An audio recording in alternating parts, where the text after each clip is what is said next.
Hello guys! Ayos na yung intro natin for today.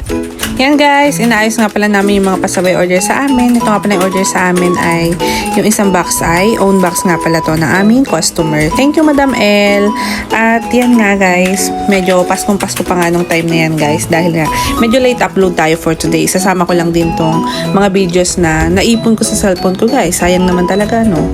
Ayan guys, ay sinisecure nga namin yung mga box namin ay dapat super safe at double tape talaga para nga pagkadating ng Laguna or Caloocan guys ay super siya, firm and then hindi siya ma-damage. Nga guys ay mas magaling nga para siya sa akin dahil nga medyo stricto pagdating sa pagtitape dahil siya nga talaga yung nakatoka pagka nagbabox kami.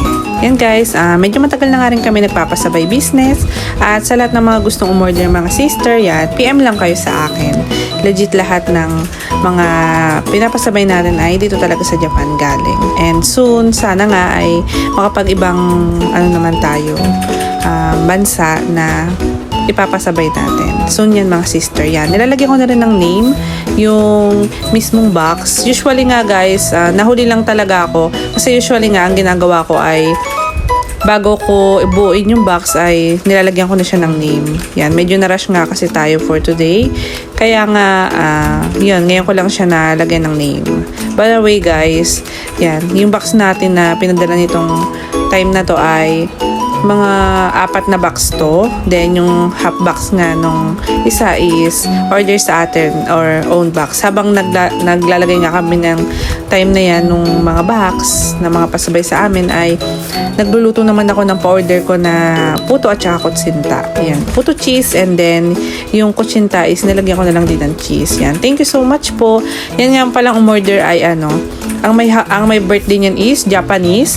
Dahil nagustuhan niya yung puto natin last time, yung puto cheese, natikman niya. Ayan, umorder sila sa akin ng pang party package. Parang birthday kasi nung anak niya. Yan, nakakatuwa. Thank you so much po sa pag-order. Yan guys, buong maghapon nga lang nandito kami sa bahay dahil nung time na to is araw to ng linggo and then ayan, nagluto na lang din kami para nga sa pa-order at dagdag kita din mga sis. Yan guys, napakarami nga talaga namin ginagawa sa buong maghapon kahit nasa bahay lang kami. Yan, charot nga lang guys, hindi talaga kami mapirmi sa bahay. At nakalimutan pa nga namin bumili ng pa-order nito, yung pahabol nga pala yan, perfume naman yung mga sister.